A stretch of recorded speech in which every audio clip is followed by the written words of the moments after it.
Hi, welcome to MamaFuel. My name is Anne Ferguson. I am your host, and I'm thrilled to bring you this podcast that was created to fuel every mama's heart, soul, mind, and body, and hopefully spark a dream or two along the way. My mission is to change the way that we mamas treat ourselves and each other so that we feel better, live happier lives, and change the world one happier family at a time. In the MamaFuel podcast, I'm sharing real, raw, and often funny conversations with amazing mamas from around the world to remind you that you're not alone and that you're doing amazingly on this wild journey of being a gorgeous woman shepherding small humans as they make their way on our beautiful planet. You are amazing, and I cannot wait to share this conversation with you. Let's get started. Hi, welcome to this week's episode of MamaFuel. As ever, I am excited to share this week's conversation with you, but perhaps even more so because my guest this week, Rebecca Ching, is a therapist, a mama. One of her kids is a differently wired little person, and she is also a student and certified trainer in Brené Brown's methods of addressing shame and vulnerability. Two topics that are extremely close to my heart because they've had, I would say, a disproportionate amount of space in my life, but I think it's probably pretty average, and that shame and vulnerability are something that we all do everything we can to avoid, and yet it's part of the basic human condition. This conversation could have gone so many different ways, and I'm hoping it's just the first of a series that I'll have with Rebecca, but I would love for you to take some time to really drink in some of her learnings and some of the wisdom that she shares. Even though she's a therapist, even though she knew all the things, she still was losing herself in the act of mothering and in the situation that their family was in, and found the isolation to be something real to work through, to experience, to heal from. I loved that we had that part of that conversation specifically, and that I get to share that with you. I also wanted to address this piece of isolation because it's something that so many of the mamas that I work with, or that I just have conversations with as I travel around the world, talk about being isolated from each other and this conviction that everyone else has it sorted out and they don't. First of all, that's not true. None of us has it sorted out, no matter how many books we own or courses we've taken or things we've read or certificates we have. We're all humans on this path clumsily traipsing along. And one of the ways that I find is best and most healing to that particular aspect of life is to actually get in a circle with other women and other mothers and have frank and honest exchanges about what it's like to mother in your life and in your world. I'm creating opportunities for you to step into circle in person because that matters so much. In fact, this autumn, I'm doing a bit of a mini tour across Switzerland. Starting here in Geneva, I'm going to Basel, to Bern, to Egg near Zurich, and to Zurich itself, coming back twice to Geneva to host these amazing urban retreats for mamas. I love hosting these, and I would love you to join us and step into the circle. The urban retreat is the idea of basically having a whole retreat's worth of yumminess drawn into 4 hours, because it can be hard to get away for a full day or a weekend, never mind a week, or traveling to an exotic locale. We'd all love to fly to Bali. I've now done it. I'm pretty sure I wouldn't fly to Bali for a week because jet lag is real.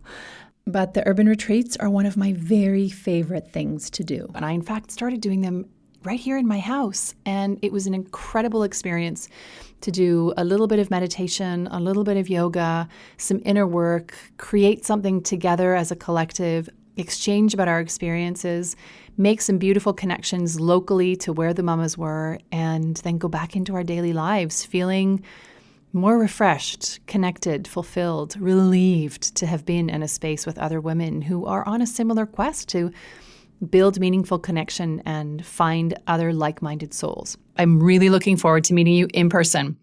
Without any further ado, let's get started with my conversation. Hello, and welcome to this week's episode of MamaFuel, the podcast. I am Anne Ferguson, your host, and I'm super excited to share with you the conversation today with my guest, Rebecca Ching. I first came across Rebecca and her exquisite light and her work in the work of Gemma Went, my mentor, who was a guest on an earlier podcast that I'll link into in the show notes.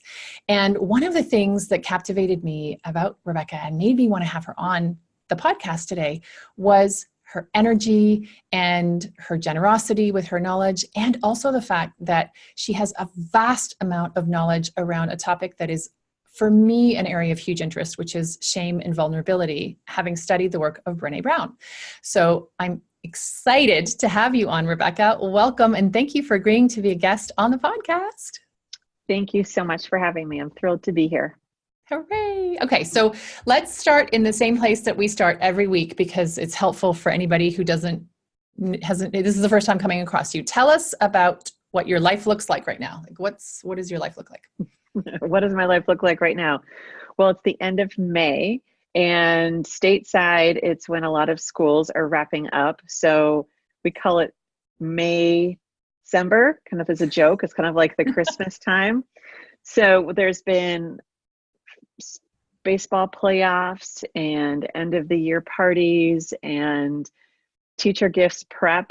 And this month I also spoke at a corporate lawyer retreat on the topic of grit and ran an intensive called Redefine Failure at my integrated mental health practice, which is based on Brené's Rising Strong research. So it's been a full month. And my daughter turned 11 this month, so we had a birthday party too. So yay. I'm a little bit of exhale, but we're still in that crazy wind down of the school year. And as a business owner too, in the prepping for things to come, not just this summer, but the fall, right? Just thinking ahead. It's around the corner. Yeah, and so you have your daughter who just turned 11, and you have a son who's about to turn 9, right? That's right. Cool. So can you tell us a little bit about your experience of becoming a mama? Give us some context for your entrance into that part of the journey. Well, I could give you like the shiny, polishy answer, but I'm just going to go for the truth, because I suspect real. Your people are great BS detectors, which means they're my people.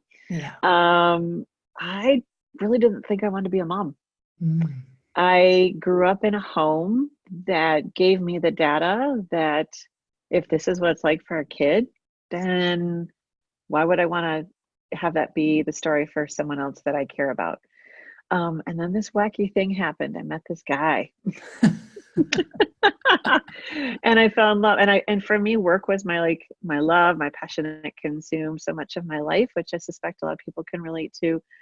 And it was still that way when we got married. And my husband always knew that work and just that's my art and my expression of doing things was part of who I am. And so, but I thought, oh, he needs to be a dad. And I remember saying, oh, maybe I'll be open to this because you need to be a dad. And he was like, well, I feel like we need a little more buy-in.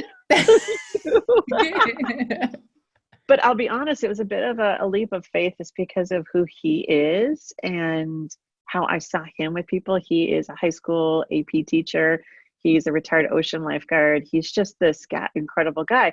And so I thought, maybe we're going to do things differently. So it was just a bit of, all right, let's do this. And I worked it into my schedule, which was weird. And it just happened to flow, which is super rare. And I don't say that normally because, being an older parent, I didn't know how it was going to work out. I just kind of jumped in and put it on the to-do list and figured I'd sort it out.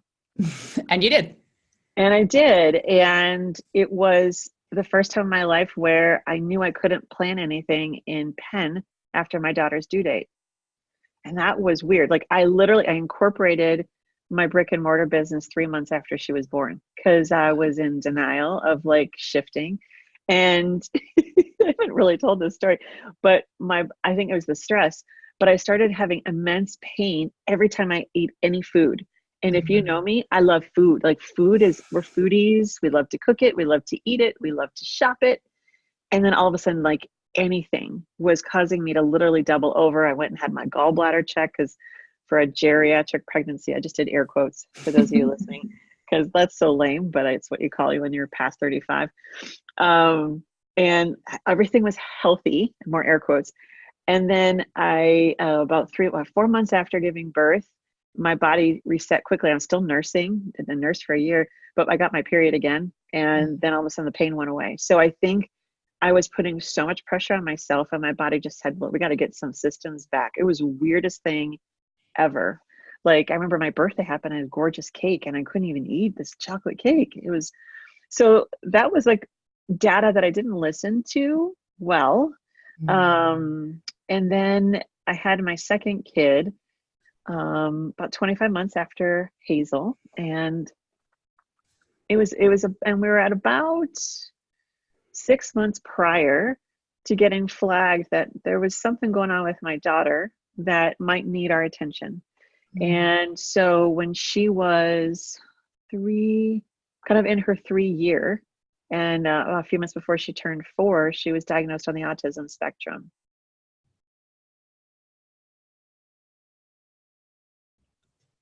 Marriage and family therapy. Oh, It's okay. You sound Trained cut as out. a licensed marriage and family therapist. And so I had all this knowledge about trauma and the body and the brain and neuroscience and so many of those things I saw in her. I dismissed, but then it just catapulted my husband and I into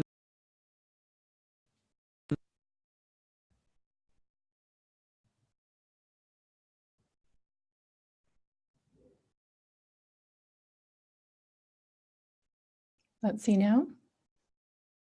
I can't hear you. No. Hang on, I'm going to pause the recording. Joel, let's pick it up here. So a little bit before her 4th birthday, in her 3rd year, we'd gone through a battery of tests and we found out that she was diagnosed on the autism spectrum. And, I don't think this is like a death sentence or anything. That I think we've had a lot of stigma around it, but what it did is it forced my husband and I to kind of take everything to a screeching halt and rethink how, because the first thing I thought of when I got this diagnosis is, oh my gosh, I know the statistic from grad school that 80% of families that have a kid with autism end up in divorce. And so I'm a child of divorce. And so I went into overdrive around what are we going to do? And it was hard. And in many ways, it shifted our support system. People who were going to be around Hazel and support us the way we thought was best were in. And those that had different ways or thoughts, wanted her cured, wanted her fixed, wanted to coach or correct us, we just had no bandwidth. We had this like strong knowing of what she needed.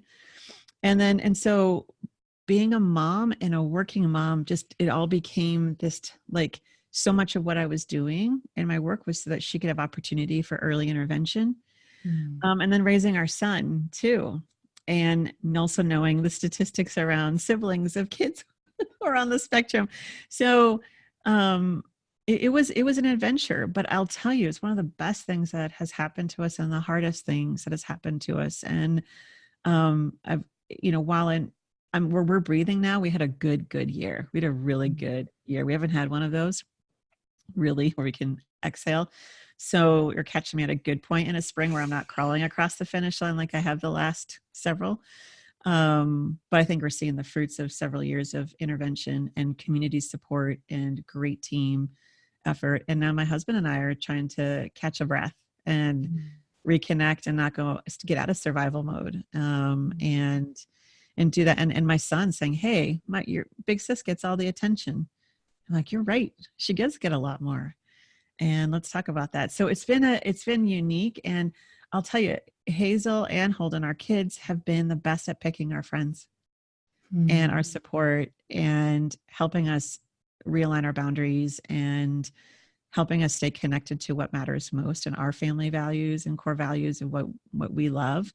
And so yeah, and it's not a pity thing or a sympathy thing. It's just, I could not sustain the way I was working and achieving and driving myself and be the mom I wanted to. And I am so proud to be the parent of my kids and married to my husband, as brutal as it's been at times. They've made me a better person, and that's cliche. But it's been really brutal at times, but it's nice to have a year where we've breathed and excelled in that. Yeah, I think so. And it's just, we do life very differently. So the woman who incorporated 3 months after she was born to today, it'll be 11 years this summer when I did that. I am fundamentally different in my view of how I do life. And so that's what Mama turned it all upside down, but I didn't do it based on Pinterest or Facebook, or it was really having to get clear on who I was and how I wanted to lead and co-lead the family with my husband.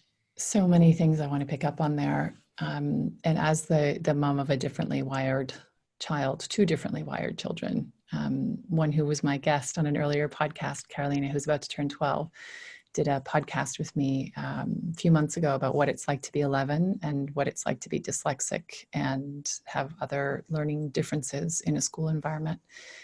And I really hear what you say about your kids being great channels through which to choose your friends and to choose the people to sort of filter who gets to come close, because there isn't that, you have to, it's very absolute. Most of us will find our way to doing things the way that feels right to us, but so many mamas and papas don't trust themselves because we look outside. We look outside to expert guidance. We look to people who have studied this, whatever different wiring it is that our kids have. We look to other parents and see how they've done things. And it at times can be a really connecting situation. One of my earlier guests, Julie Lieberman-Neal, has a differently wired son, and she has talked about how it was incredible for her to meet a mom who came to meet her for coffee when they finally figured out what was going on with her son, and brought these huge 3-ring binders with all these resources and was like, here, boom, this is everything that I've learned. And so for her, it was a very community building and support finding situation. And for us, being in Switzerland, French is my kids' first language through me. English is also their first language through me. Spanish through dad. And we're in a culture, in a very international place, which you're familiar with because you've lived in Switzerland. And what our experience was that there isn't very much support here. You really have to look for it. You really, really, really need to look for educational support. And when you're not in the mainstream school system, our kids are in private school because we want them to have English really bedded down as their second language. Or their other first language, it became something that isolated. So having a child with a learning difference was isolating. Having a child who's ill is isolating. Deciding to parent your children differently is isolating. And so I love that for you, it was very clear in a culture that's close to, I mean, you're in the country that you grew up in, so it's a close culture, even though you're not in the place you were born. That you were able to do that and to find that support. And I think that's a really beautiful benefit of being in the place where you grew up. I mean, countrywide. Well, I want to clarify though, there were several years of deep loneliness because it was in between of what we thought was our support system and peer support system to what we have today is pretty much 100, like maybe 95% different. Wow. So, and it's not like in college where you like become best friends with your dorm mate, you don't have that access and you're older. So there was a season of immense loneliness in there. And both of our immediate families live out of town. So we didn't have any family nearby. It was us. So I think there's an element of that expat experience. It felt like we were in our own little world for a while. And what was tough for me is I didn't even feel like I fit in with some of the other moms who were in similar situations. They were all quitting their jobs and doing 100% full contact intervention work with their kids. And there was something in me that said, if I do that, I'm not going to have a relationship with my kid. Mm-hmm. My intuition said, if I'm the number one point person for Hazel, I will crush our relationship. And so I knew I needed to bring in more support, and I got criticized for having other people help and get respite help. I got criticized from people that aren't as close to me anymore because they thought, you should raise your kid. You're the one that has to be on point. But I'm trained in systems theory. And so I know the value of what she needed around her and have other people modeling that. So I will say that it was great. And being in the States, I can't imagine that. And having lived overseas and seeing when differently wired kids or kids that required additional support, how that's harder to meet those needs in an expat environment. But the loneliness is something that my husband and I still talk about. It was so clarifying though for us. As painful as it was a very clarifying season.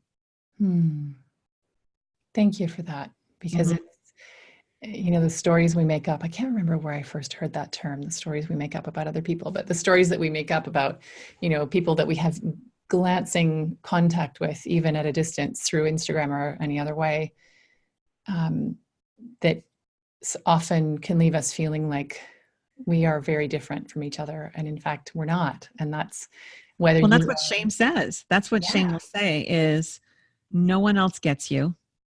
No one else understands. It disconnects. It makes you afraid of being rejected. And it isolates. Yeah. And we're so afraid when we're already tender to be vulnerable and get rejected again, that it's easier just to lock it down.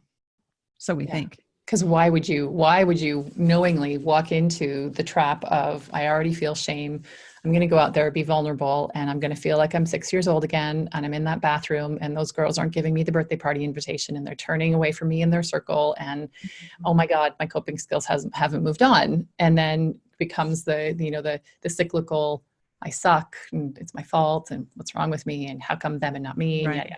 So we were talking before we started recording. My brain is like, I want to go a million places with you. One of the things we were talking about was I talk to mamas every day around the world who are realizing that doing the 100% mama thing, which is what I did, and with the same energy and the same focus and the same dedication and the same desire to, give 100% and get the great, performance reviews that we used to get at the office. We apply that same absoluteness to our children, particularly if we're far from home, wherever that might be. And we lose ourselves, and which is the whole reason behind the creation of this podcast and all of the work that I do under the MamaFuel banner. And I love that you were able to go, no, actually, my relationship with my daughter is my main priority, and I'm mom. I'm not the therapist or all the other parts. And that I'm sure that you were involved in all the things and coordinating it at all, but that you were able to get that distance and protect both yourself and your relationship with your daughter. That's amazing. Well, I think it was self-preservation. Mm-hmm. Like I had nothing else to give. I needed help. It was just my capacity running a business and trying to navigate the household stuff and all of the different appointments. But I will say, I really look back and I think one of the saving graces is shortly after her diagnosis, I started my certification process with the Daring Way, which is Brene Brown's training company. So part of that certification process is doing your own shame resilience work. Mm-hmm. So I'm surrounded by a bunch of people that were speaking this language. I think that was my lifeline. And then getting involved, being a consultant with the organization and diving deeper, and then just having that community, having that language, so that when Hazel was having my daughter, and anyone who knows me well knows that she's so confident, and that's one of the victories. But when she's upset, she doesn't care who sees it. Yeah.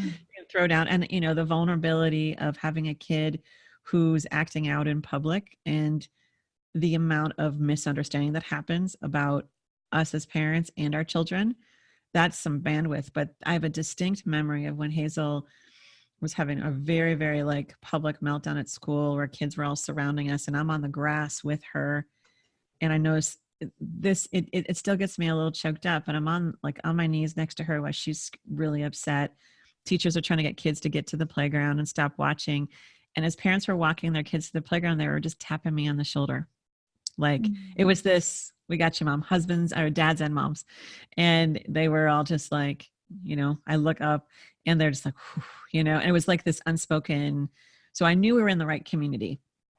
And when I went to my car and I just let the tears out after she got settled down and got to go to school, let the tears out, called a friend, spoke the pain. It was a moment of recognizing the power of this work where that hurt. It was so tender, but my worthiness wasn't on the line of how my daughter was acting public or how people might have thought about me as a parent or her. I felt like I'm going to be with her no matter what people see. I'm on the ground while she's just getting it all out.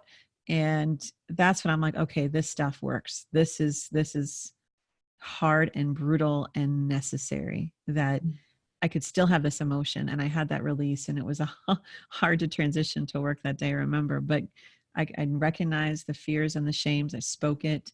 I took some time for myself, And that's the work, and it's nothing fancy, and it's super hard and super much an art, not a science. And I think what you touch on is so many people are this, so many of the moms I know too, and probably your community is so talented, so much creativity doesn't have a place, right? Yes. And then people have their own stories too of, like, for me, I went into parenthood knowing what I didn't want to do more than what I did.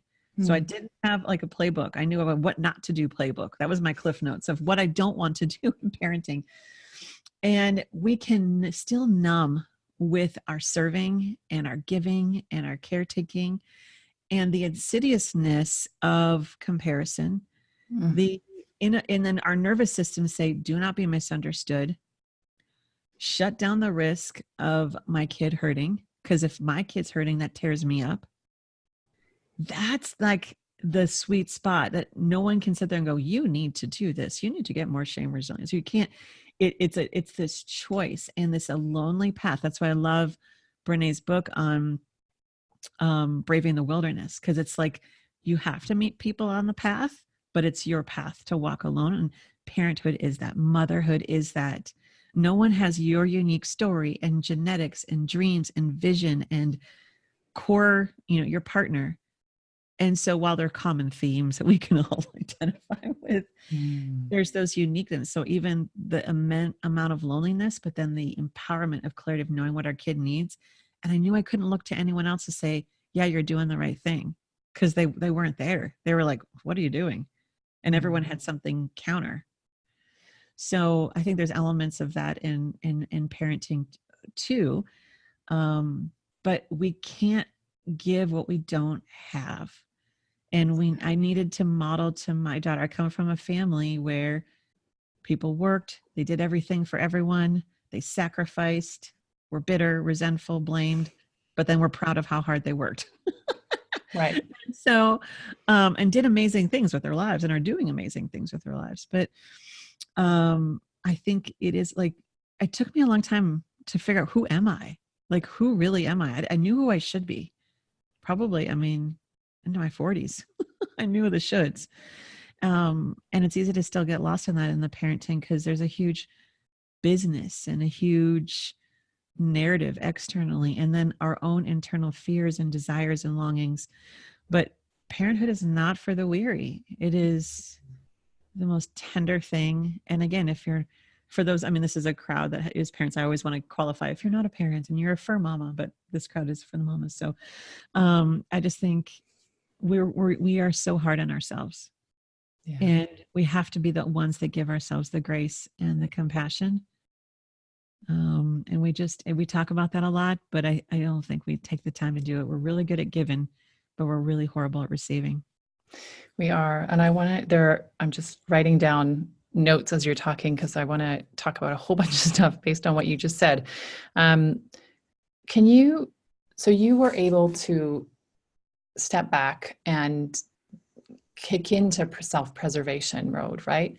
And having met some women last week and been talking about MamaFuel and my passion about that work, and even just this week at an event that I was at. Nice. And I was talking to this one woman who said, yes, oh my God, your work is so important, because I know women who have flat out just left their families. Like, they just leave, and because they can't anymore. They just leave because they're so beyond what they can physically manage, the bandwidth, you called it, physical bandwidth, mental bandwidth, emotional bandwidth. There's so much tenderness. The healing isn't happening. They're not taking breath, time, space, air for themselves.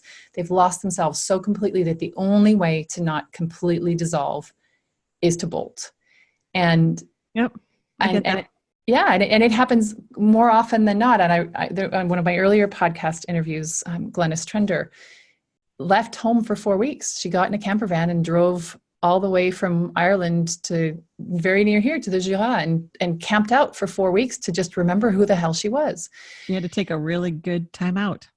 Right? Yes, a huge time out. And often what I see in the mamas that I work with is that they, like I did, will let themselves get pushed to the absolute physical and mental and emotional limit. Yep. And something about them comes to it just stops. My body just said stop, and I was in the ICU thinking, I don't know if I'm going to get out of here. I And couldn't eat. I you literally couldn't couldn't eat, get right? me. Your body couldn't eat. And I speak to mamas regularly who are just, they were just breaking down, talking to me because this, what you're saying, the speaking of this shame, the speaking of what's wrong with me, why am I not grateful for this life? How can I resent my children? Right. And everything that, you know, I have this gilded life I'm living in expat posting somewhere, or, you know, we have all this money and, you know, all these, I have a housekeeper. I mean, what could I possibly complain about? Well, if you're lonely and miserable all the time, or you don't have a social life, or you've given up all of your dreams other than being a mom, then, you know, you're not unidimensional. So what would you say to moms who are in that feeling of, Yeah. of just such fragility? Like I'm actually possibly losing my mind. I'm gonna, like, I don't even recognize myself anymore. I hate how I'm behaving with my kids. I don't even like my husband anymore. I think it all needs to end. Like I need to leave my husband, and I don't know if I should be a mom. And what can you, I mean, I know it's a big question. Well, I won't speak to those specific instances because I feel like they're so personalized and so specific. But I will say the piece of the comparative suffering is probably one of the biggest themes that I hear in my clinical practice and in my leadership work. Why am I not happy, doing well, struggling when there really is so much good going on in my life? You know, I've got this beautiful home, or these great kids, or these opportunities, or these resources, or you name it. And other people have it worse. And here's the thing. Yes, they do. But that is a toxic narrative that is keeping us small and making us sick. We are human beings. We're deeply feeling beings, and we have capacity. So this is like a baby boomer generation of just suck it up, chin up. I mean, I grew up in the Midwest, right? It's just you work. You don't emote, you work. And so I would say that if your body will always win, always, and not override your body. It is your final line of defense towards it all falling apart. So if your readers haven't been exposed to, or your listeners haven't been exposed to or heard of Dr. Bessel van der Kolk's The Body Keeps the Score, it's absolutely essential reading to normalize trauma. And trauma isn't just childhood abuse or a car accident. It's betrayal.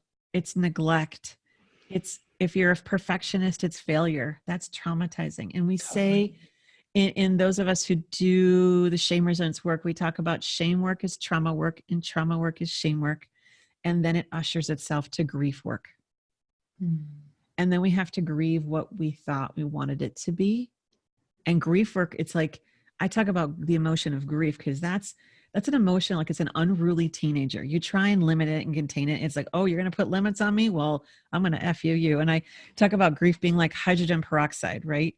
That you pour it on the wound and it stings. Oh, but it clarifies and heals and cleans if you just let it do its job.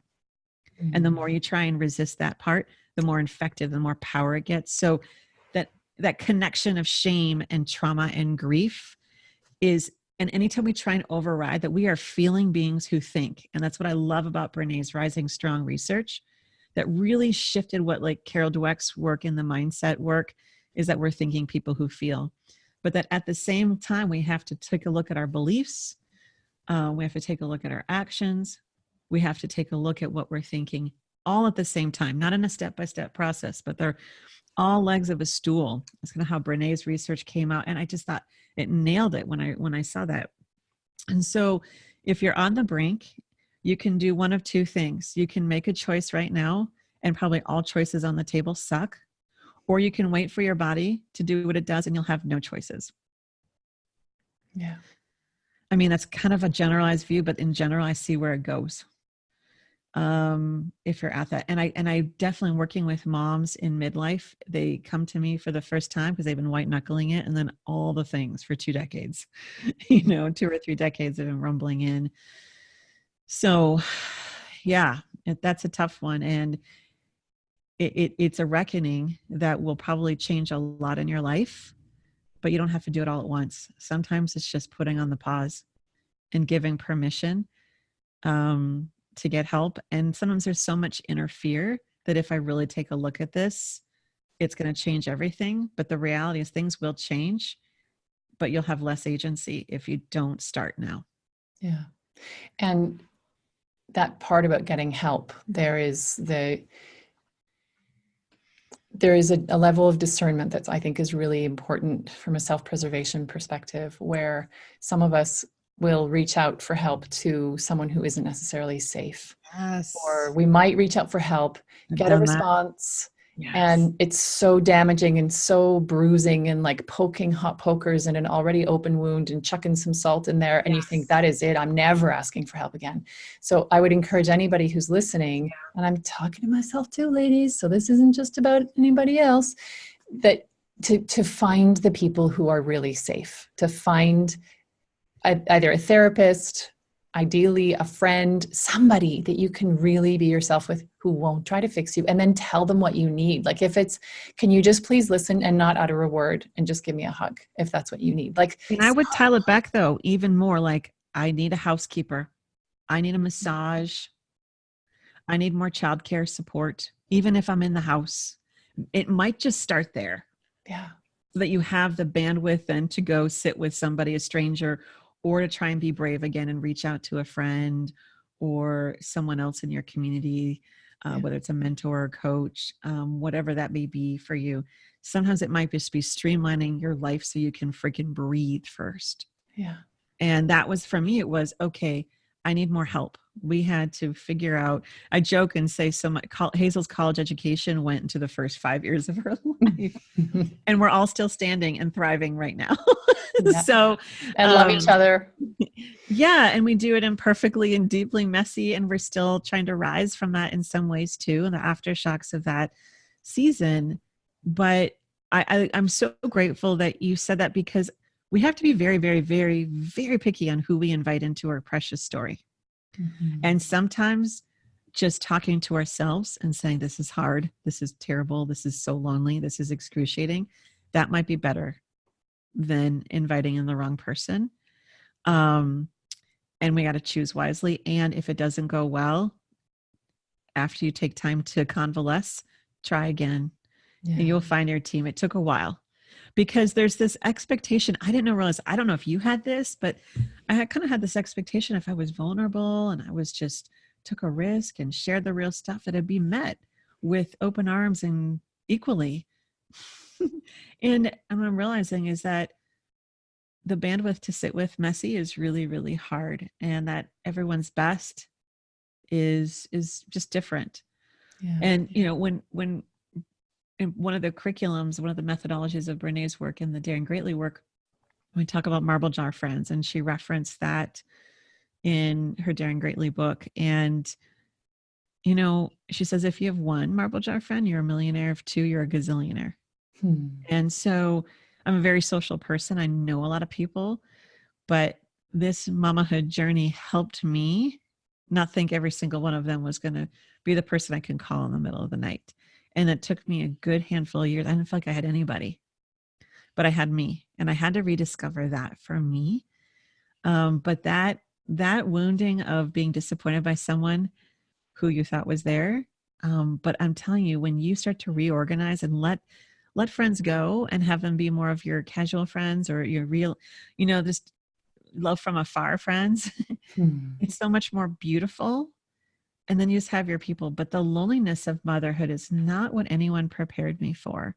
And I think with or without a kid on the spectrum, I think I would have run into that. And so I don't know if we've kind of lost touch with how to be with ourselves, let alone the pain of somebody else. So as you're talking, what's coming up for me is a conversation that I often have with my parenting coach, who I've been working with for going on 8 years every Wednesday. Wow.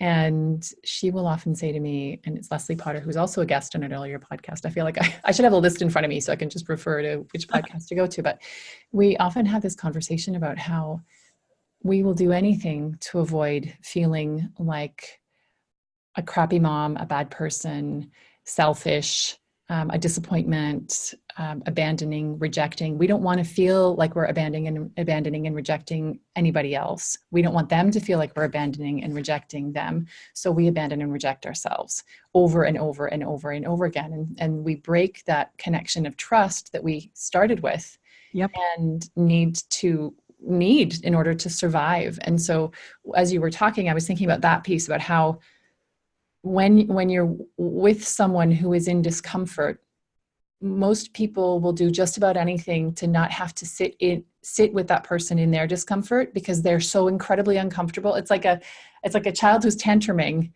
The reason that most people are trying to control and dampen the child who's tantruming is because they're worried, as you were talking about what other people think and what this says about them as a parent.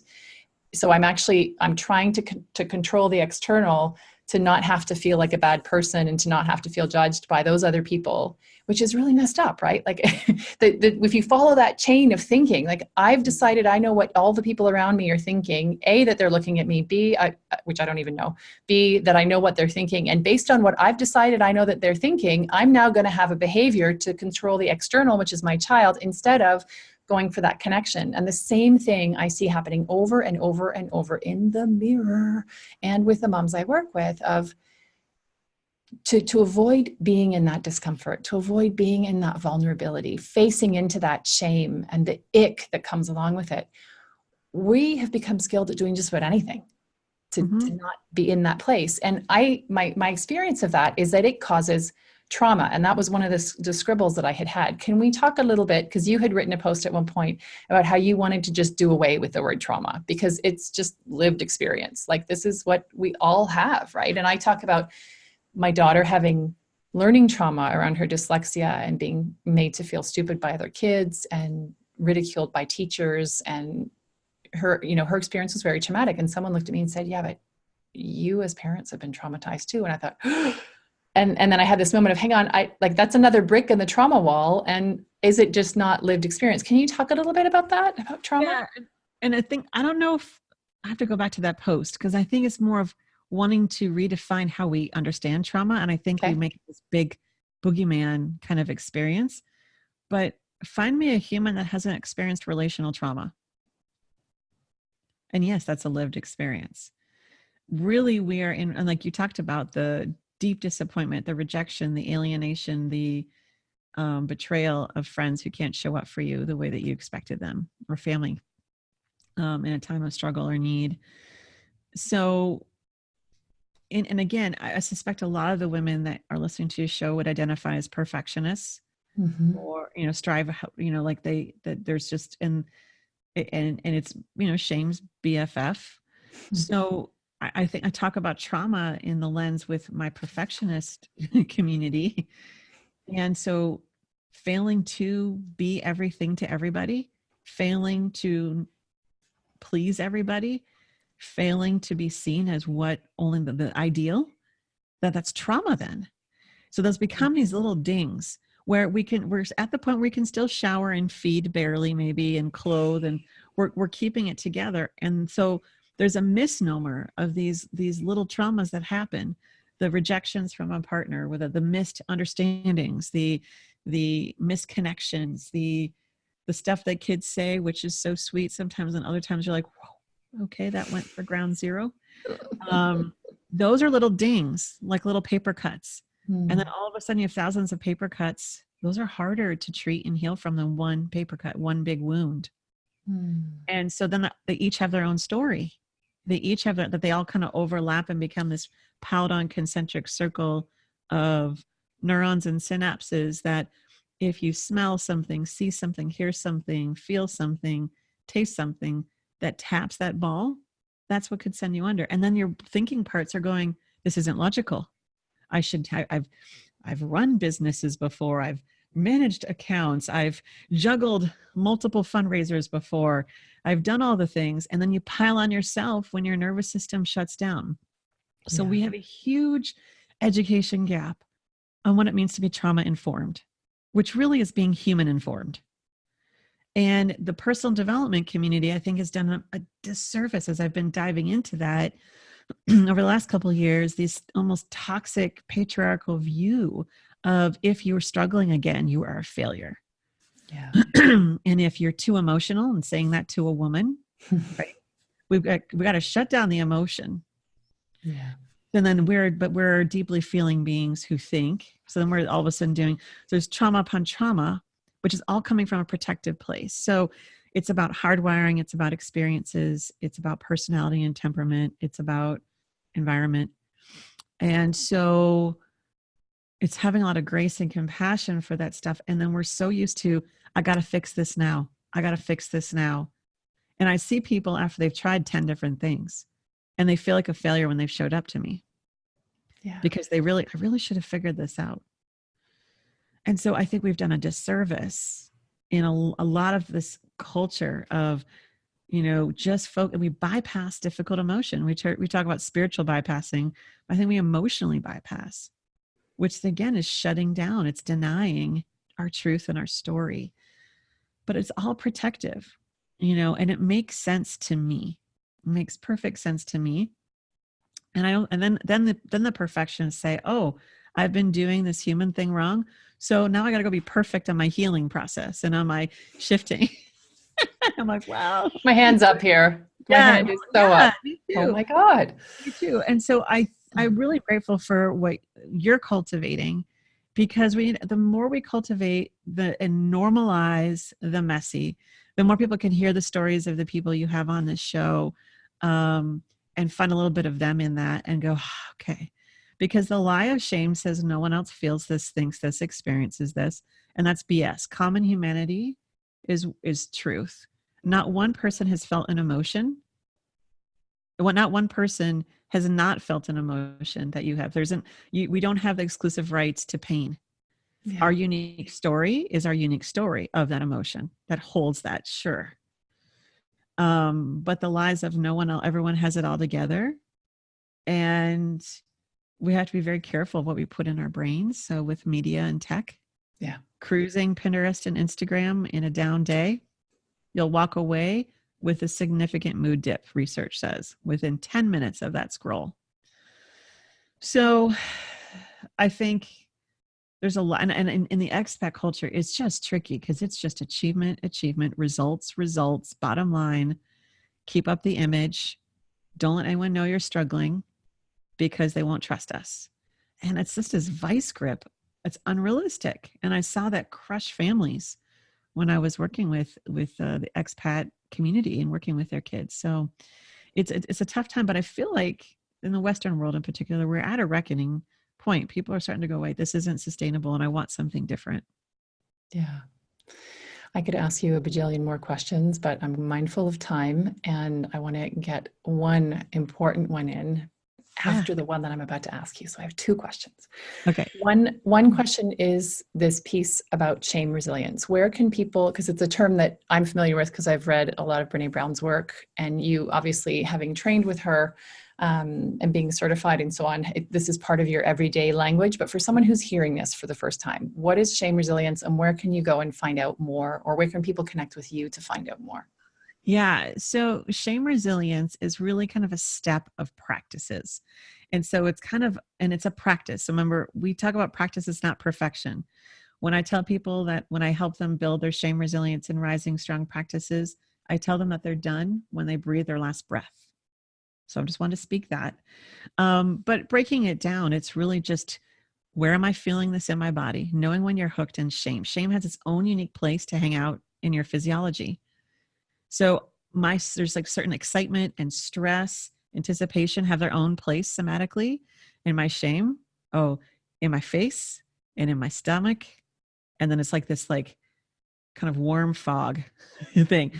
So I know I can catch it earlier, right? So I'm identifying where am I feeling it? Then I remove myself from technology, from humans, and then I speak that shame, that pain that I'm feeling to someone that has earned the right. That is not as that person's already vetted. And if we don't have that person, I speak it out loud to myself, and then I share the story, I share my story. And again, if that's not able to do with somebody at the moment, I write it out. I speak it out. I'm more of a verbal processor. So I'll speak it into my phone, talk to my dog. and it's really and here's the thing about Brené's work. And I talk to people about especially when I do trainings and talks, and is she's done this absolutely given us a wonderful gift of taking complex things and made it super accessible and not wonky like the clinical field can be. But that's been tricky though, because then the overachieving perfectionists that are drawn to me, I'm drawn to them too, get confused on why they're not able to do it. They can talk about it, they get it, but then why is it not translating to their life?